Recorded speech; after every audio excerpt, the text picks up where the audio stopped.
Hello everybody, just a little quick video regarding the head gasket on my Rover Streetwise's K-Series engine. Now thankfully it's not anything problematic or any kind of an issue, just something I've noticed recently.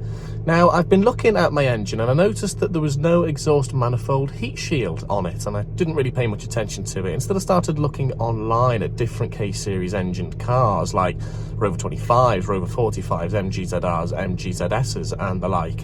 And I've noticed on a few of them that have had the head gaskets done that the heat shield is missing. So take a look then at this MGZS that I've spotted for sale on eBay, and it's gorgeous, isn't it? It's had quite a lot of mechanical work done to it. The head gasket has been replaced and the exhaust manifold heat shield isn't there. And here's another ZS that I've spotted, also for sale on eBay, and it's the same thing. It's really nice, really lovely. It has had the head gasket done and there's no exhaust heat shield. Now I know I'm clutching at straws with this, I really am. This car came with no service history at all. Just a conversation with the previous owner, I think it was the daughter or something of the previous owner who sold it to me on the doorstep, saying that the car was always trouble-free, never gave them any hassle, whatever.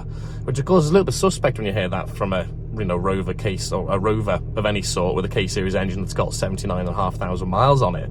So I'm beginning to wonder, was the head gasket done in this? It's not showing any signs of the dreaded mayo under the filler cap, and the coolant level is staying nice and solid. I've got the engine on now and I'm just running up to temperature. I do it every day or whatever, whenever I'm up here to do a bit of work on it. So who knows if it's been done or not. I'd like to think it has been. I mean, I've looked online for different Rover 45s, MGZRs, etc.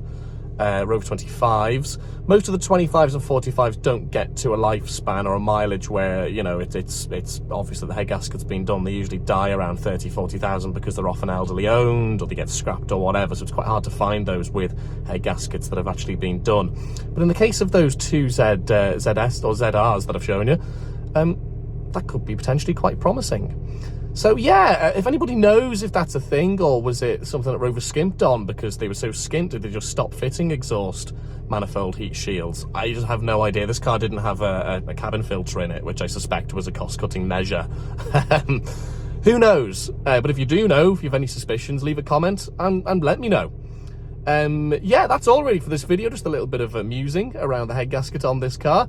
Don't forget to follow us on Patreon for exclusive content, shouts out and all that kind of stuff, and there'll be a lot more content from the Rover Streetwise coming soon. Thanks for watching.